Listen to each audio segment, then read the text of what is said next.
Okay, so welcome back and Merry Christmas, everyone. This is one and only Sugi Shogun here, and today I'm gonna be reviewing the series known as Akudama Drive, which just concluded its last episode today. So for a change, I'm actually reviewing something on time.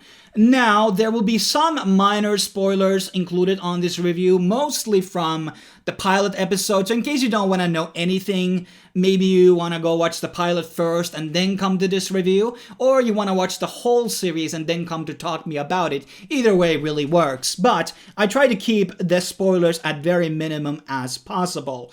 Now, this is actually an anime original, and yes, there is a manga which is catching up to the anime series and seems to be quite far behind, given that I was only able to find 3 chapters which kind of take place still on the end of the first episode or maybe start of the second episode, so it does have quite a lot of time to still catch up, and we don't really know if the manga is going to be having a different ending or is the story going to be continuing from the point where the anime sort of ended on the 12th episode. But I do kind of treat this anime as like a whole story, and I don't really think there's going to be additional season unless there's going to be a massive sales for the series, which I don't actually believe is the case. Now, let's kind of explain a bit of the premise and everything about the series. So first of all, this was animated by Studio Pierrot, and it's a bit of a studio that has a bit of a reputation with bad stories, and let's say, Tokyo Ghoul is a great example of a series which derailed the story quite a lot and made it messy, and they have done that in the past. But they have done a great job in terms of animation always. The technical sides of things never really been my problem with Pierrot, but mostly on the writing side of things and directing perhaps. And Akudama Drive takes place in futuristic cyberpunk Japan in the metropolis of Kansai. That is one of the regions in Japan. You can actually look it up. I believe Tokyo is in this region. And basically, you have these fugitives or criminals in this world known as Akudama. That's where the name comes from. I don't know the direct translation of that, but it comes from the word akuma, which stands for a demon or a devil. So I think it's something sinister. Somebody can put out the correct translation down below, or maybe it doesn't mean anything. It just has the word devil in it without ma. Now, also, I do want to say that, yes, it's taking place on a cyberpunk type of a world, but the people in it are able to do quite a lot of extreme type of a stuff, so it feels like things are going kind of like Dragon Ball-ish at times, and also these Akudama, as they are criminals, there's also these executioners in this city, basically, who take care of these, Akudamas and kill them or capture them and sentence them to the death. They are kind of like they're the executioner and they are the judge at the same time. This kind of reminds me of Judge Dredd in a way. And basically, in the beginning episode, there's this protagonist girl, and she kind of gets caught up into this mess or this huge quest where these people, famous S-ranked Akudamas, are like very high criminals, are invited to do these bunch of tasks for this mysterious, I will not tell who is behind it or what is behind it. All of them get a message on their phone or application, like an email of sorts, and they will be offered a ton of money, and then they basically come together in this quest and do a bunch of stuff. And that's kind of like the premise of this series, and then obviously the executioners come after them, and it's very action-packed type of a series, and has a lot of sci-fi stuff. Visually, yes, it's very appealing, but story-wise, I don't think it's really that amazing. And this is where I really, usually when I do these reviews, I sometimes go watch what other people say, and people were comparing it to the Guilty Crown of a series that was like visually very amazing, and it just didn't make a lot of sense, although, and this is something I'm, by the way, going to review at some point very soon, I think in January, but in the end of the day, like, Akudama Drive has like a good premise, and the story kind of gets revealed a lot more on the halfway, what's actually behind what's going on, or a bit of a conspiracy or a bit of a reveal is actually done. But then it gets in like the latter half, kind of like, guilty crown, it kind of gets a bit UFO. And it just gets like very sci-fi. And one of the biggest problems with all anime originals always been that they have been extremely poor at establishing what I always talk about, the hard magic system and soft magic systems. Like, I don't really understand what like basic humans are able to do, jump off the buildings and not die, and then they're able to hack these things, and then there's this sort of like a virtual world, and it just gets like a bit over the board, and it just like the series does not do a great job of explaining the limitations of the world and how the world functions. And yes, it does have these weird info things where there are these basic animals on the stick explaining some of the events around the world, but like that's always been the problem with all of these anime originals, that it's kind of like messy in terms of the storytelling, and it's so how should I say, like everything like just goes from 1 to 90 like really really fast, if that makes sense. It accelerates really really fast,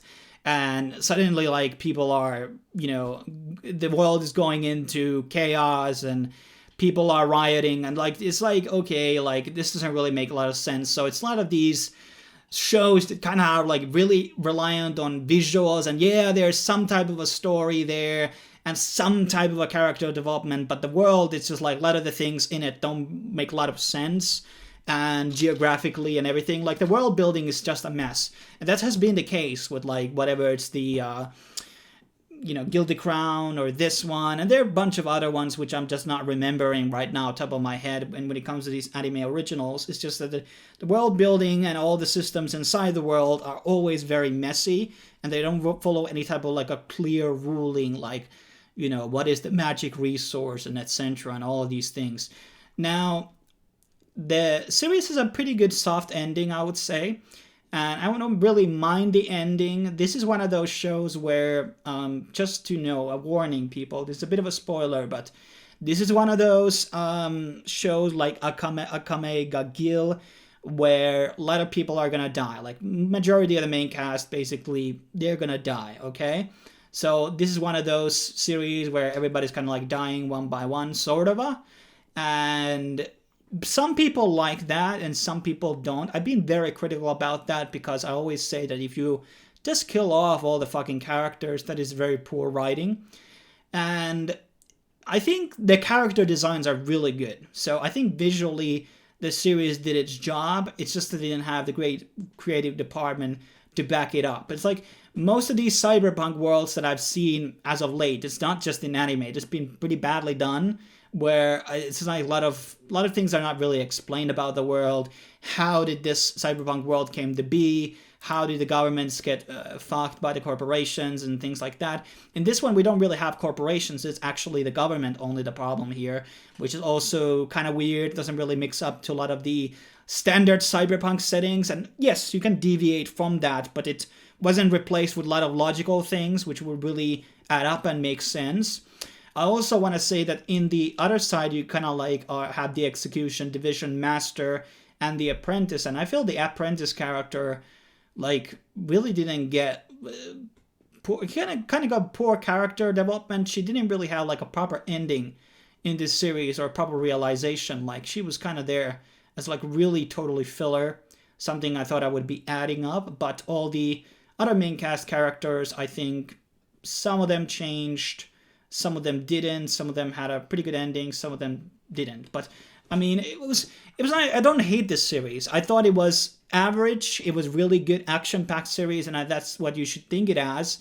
Entertaining action-packed series. I wouldn't pay too much attention to the story because I don't think it's like super impressive. It has its moments. It wasn't like totally predictable, like what would happen next I couldn't predict.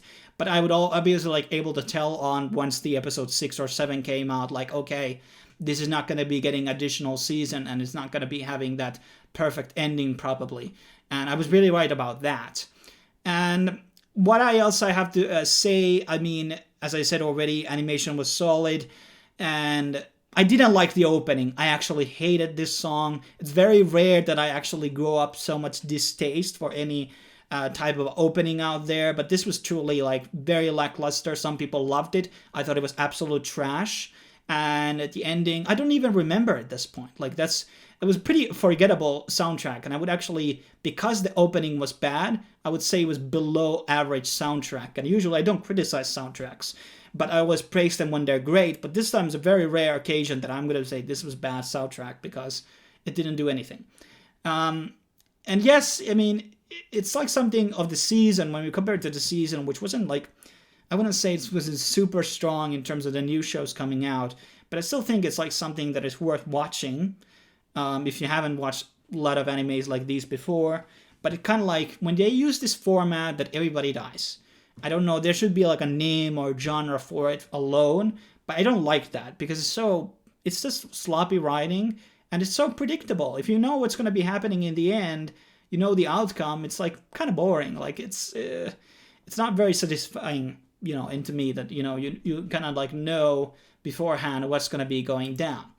Now, that's pretty much what I have to say about the series. I don't think this is some type of a, underrated gem or anything like that, as some people are making it out to be. I think that people are just hyping it up because it's visually very appeasing.